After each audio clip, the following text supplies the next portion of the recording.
continuation bemulugunya nnyo ne batandika okugamba kwaki abantu bakyawa government, kwaki abantu bawa opposition, olwokuba ensonga zaabwe tebaziddukidde, ensonga zaabwe tebazitunuddeemu. Kyova olaba ne Busoga muzeeyi teyajjayo na percentage alina kujjayo, baavootinga lwa busungu, akalulu baakawaayo lwa busungu olw'okuba ebbeeyi y'ebikajjo. That is their livelihood, that is what they know. Naye nebbeeyi y'ebikajjo nekka ne batafunamu ng'abantu ng'ate nga bataddemu kinene nnyo. Mumanyi nti okulima ebikajjo si byangu nnyo, ng'ate ng'okompitinga n'abayindi oba abagagga be bayita ba investor b'otasobola outcompetinga. Sinenya muntu yenna kwerwanako. Abantu ba Busoga neera baavuddeyo bagambye ogw'omusanvu bagenda kuteeka ebikola abakolera mu bikajjo mu bitundu byaffe wano ebya Mukono North mu sayidi z'e Nameeyo bagenda kuteeka ebikola wansi paka ensonga zaabwe nga zitunuddwamu, ng'emiwendo gya sukaali bagitunulamu ne bafuna obwenkanya ng'abantu bafunamu bonna, nga buli omu ali happy, nga buli omu afunamu. Naye so si kunyigiriza munno olw'okuba nti olina investor adetermininga price azokka n'agamba zigenda kubeera ssente bwe ziti, ate ebikajjo babitwalewa. Ebikajjo abantu tebabirya, ebikajjo bya kukola sukaali. Enkulaakulana nnungi ate tujaniriza ne bannankyukakyuka tuba twogera batuyayanira batukolera nkyukakyuka.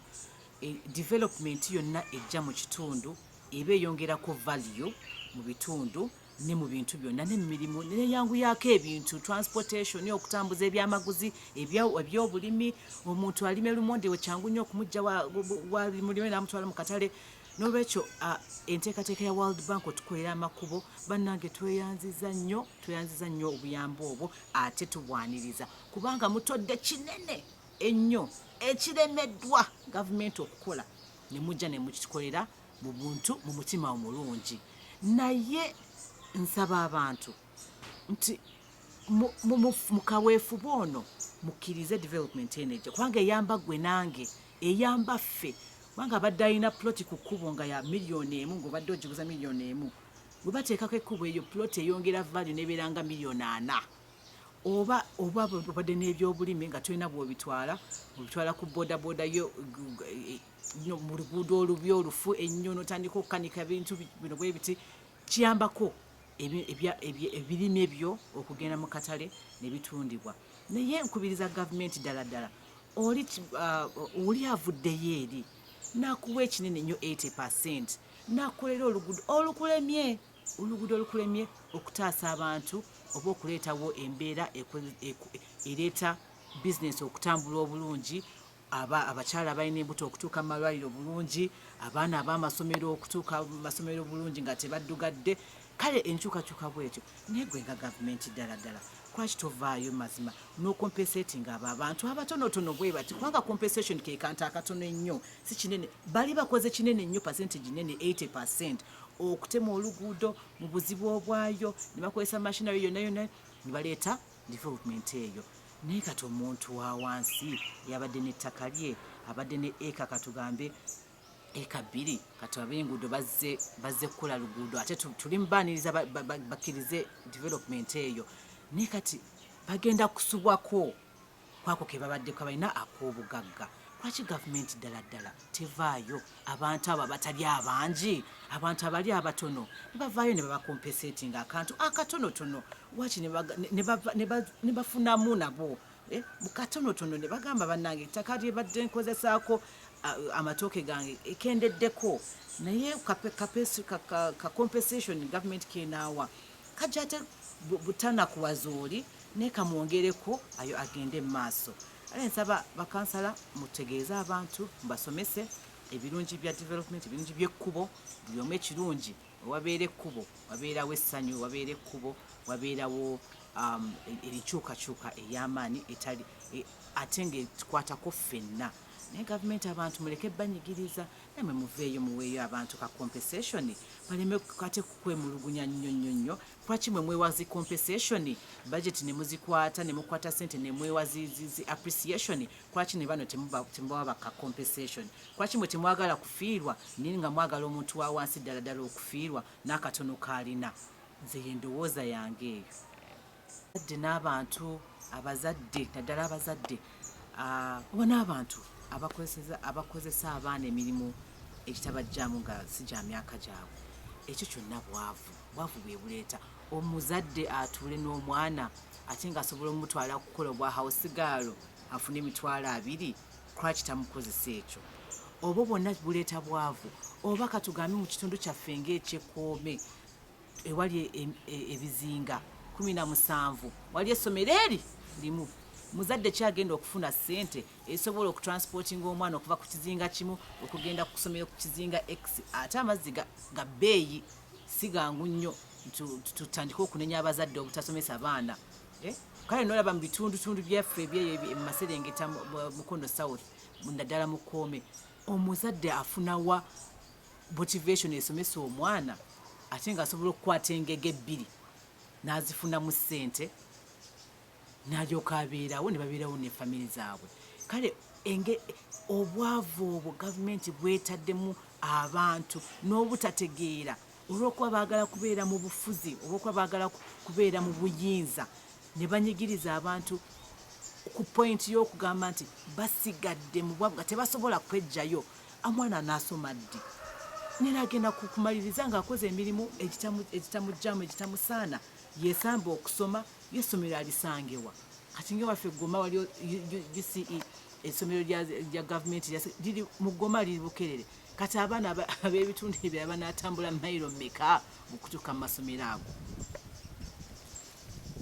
Obwavu gavumenti gyekoma okumakinga sure nti abantu basigala mu buwambe bw'obwavu olw'okuba bwe basobola okugavaningira abantu, olw'okuba bwe basobola okukulembera abantu abaavu kyangu nnyo okubakulembera. Kye tugenda okwongera okulaba ebizibu ebigenda mu maaso nga bye tulaba kati, obutabanguko bw'amaka, abaana obutagenda mu masomero, okuleeta obuvune ku baana abawala, abaana abato okutandika okukola emirimu ekitabajjaamu. Kati ddala omuntu ng'asobola okwetuusaako ekyokulya oba okuyimirizaawo famire, katugambe nga taata ng'alina essente, alina ennyingiza, alina ekisobola okuyimirizaawo famire, obutabanguko buvaawa? Kubanga taata waabwa omwavu, taata wabanga talina ssente bw'atawaanyiza maama olw'okuba maama amuleetedde ensonga nti tewali sukaali, tewali mmere, olw'okuba amugambye omwana mulwadde n'amukambuwalira, kati awo obutabanguko mu maka ne butandika. Ate bungi nnyo ennaku zino olw'okuba obwavu bweyongedde nnyo, tewakyali ssente mu bantu. Abantu batandise okwawukana, abantu waliwo obutabanguko mu maka, abaana kati tebalina gyakulaga, abakyala batandise okutta abaami batandise okudduka mu maka, batandise okulekera zi famiri, abakazi babeerawo nga bagezaako bambi, kati tebasobola na kusomesa abaana, tebasobola na kubeezaawo baana, kwe kusindika abaana okugenda tutandika okukola emirimu egitaliiyo. Katugambe ng'ewaffe Koome waliyo essomero limu ebizinga 17, waliyo essomero eri limu. Muzadde ki, mukyala ki, muntu ki asobola okuteekamu omwana ssente oba okufuna motivation etwala omwana ku ssomero eriri ku kizinga gundi buli ku makya? Kubanga water transport, ebintu byennyanja si byangu nnyo. So n'olabira ddala nti kati eyo society eyo oba ekitundutundu eyo ebintu by'okusoma tebigenda kubeerayo. Abaana bajja kwesamba okusoma, abaana bajja kulaba nga okukwata engege 2 okugenda n'ozitunda okusinga okunoonya amafuta, lita y'amafuta okugiteeka simanya okugiteeka mu lyato oba okufuna eryato erigenda okutwala buli lunaku. Otuula wansi n'otunda engegezo n'oleeta essente n'otaasa maama n'weebeezaawo. So obwavu bwe buleeta ebintu byonna okutabanguka. Ebya Uganda ebyali biboostinga economy yaffe, because Uganda yali agriculture based.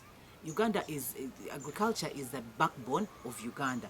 Ate mu agriculture yo there are cash crops ezaali ziboostinga Uganda nga coffee, cotton, ebikajjo, amajaani n'ebirala byonna byetumanyi. Ebyo byonna bizze bigwa kati ssaawa zino cotton tetumulaba, tetulaba waali. Kati bikajjo bitandise okulumba, bimuze okulumba.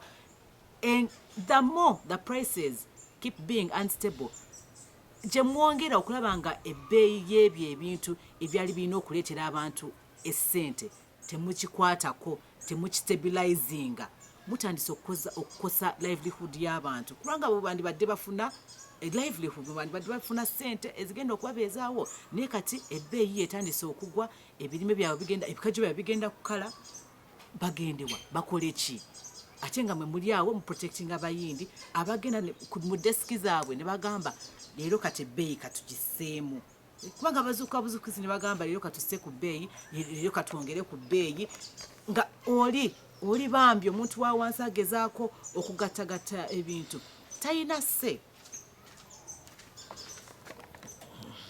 era nze bwe nasomera oba we natandikira okutegeera nga cash crops zaffe eza Uganda leading cash crops mwalimu bikajjo mwalimu majaani mwalimu kotoni n'ebirala bingi nnyo kaakati